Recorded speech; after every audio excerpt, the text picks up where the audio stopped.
Hey guys, it's Emma here.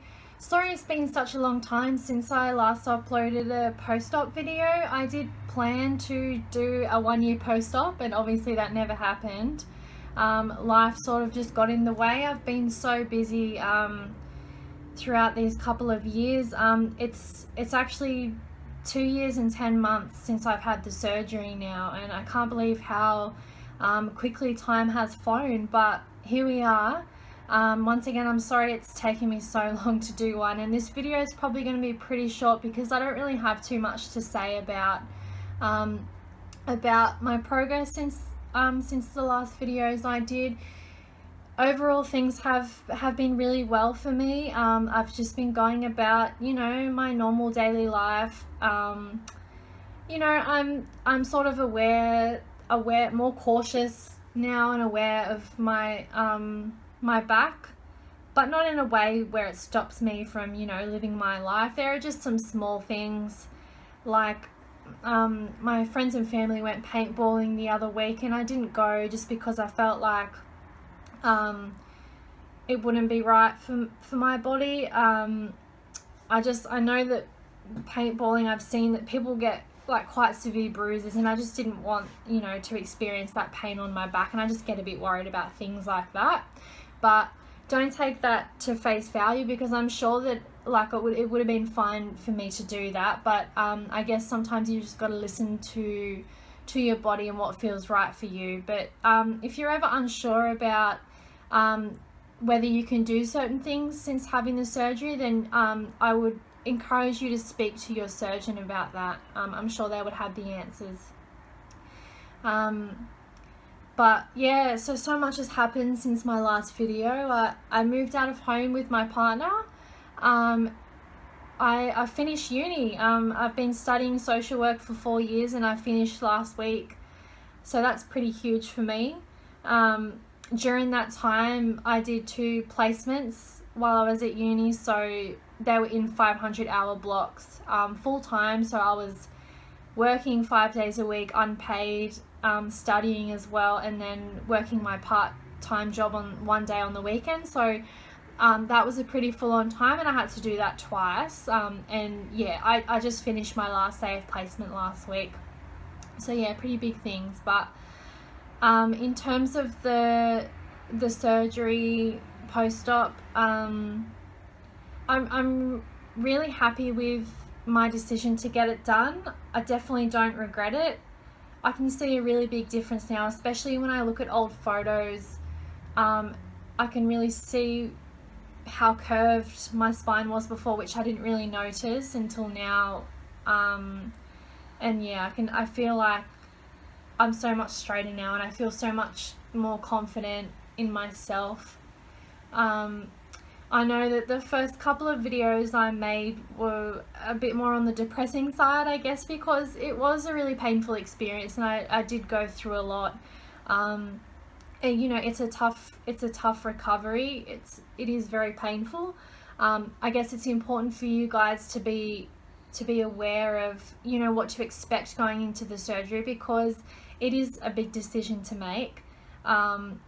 And I guess it's good to know a bit about what to expect with that, and maybe if it helps you make your decision. But I also want you guys to know that there is light at the end of the tunnel. So yeah, I guess this video is a bit more positive, because like I said, there's not really much that I can fault with this. Like, things have just been going really great. I've just been living life as normal, besides some minor things. Probably some of those things would be, I noticed that I can't do sit-ups anymore since I had the surgery. I don't think I'll ever be able to do them again. I don't know if that's something that it's just me experiencing, but I can't really explain it too much. It's just I can't get my body off the floor. I can't lift myself up. But it's not that much of a loss. There are other forms of exercise and workouts that I can do. And the other thing would be, when I sit out flat on the floor with my legs out, I can't actually keep myself sitting upright. I need my hands to support me on the ground, otherwise I'll just fall kind of back, which is, You know, again, I don't know if that's something that's just me experiencing, because I do have very tight hamstrings and very tight calf muscles.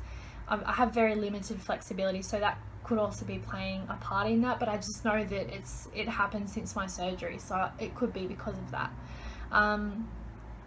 So with the scar, I was lazy and didn't continue to use the oils and the cream that I showed you in my first couple of videos. You know, things still turned out pretty well. I guess I would encourage you just to use it as much as possible to, you know, I guess make it look the best that it can be.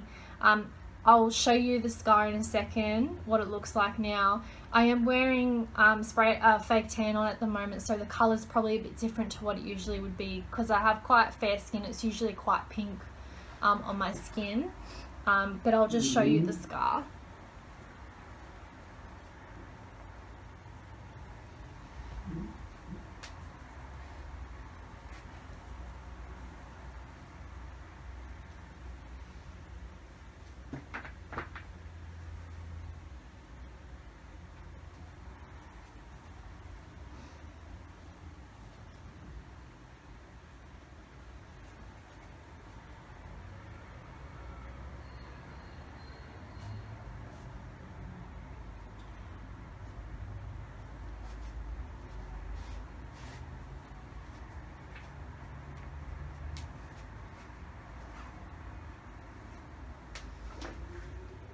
So yeah, that's the scar. I mean, before I went into the surgery, the scar was something that I was quite worried about. I'm like, you know what, I don't want to have this big scar on my back, everyone's going to see it, and you know, it's all good. I don't really mind now. It hasn't bothered me at all since I had it done, and you know, people don't really care. I don't think people sometimes don't notice. No one really says anything, so yeah, it's all good. But I'm trying to think if there's anything else to tell you guys. I guess feel free to comment what your questions, if you have any questions, comment below. I know quite a few of you have had questions in my other videos, which I think I've answered most of them, but continue to ask questions if you have any. And if you want to share any of the experiences that you have, if there's any things that you can't do since you had the surgery, or things that have really changed, you know, for the better for you, it'd be nice to hear from those experiences as well. But yeah, this will probably be my last video, because I feel like there's not really a need to post another one, because as I said, things are going really well. But yeah, it's been a pleasure uploading these videos and sharing my experiences with you.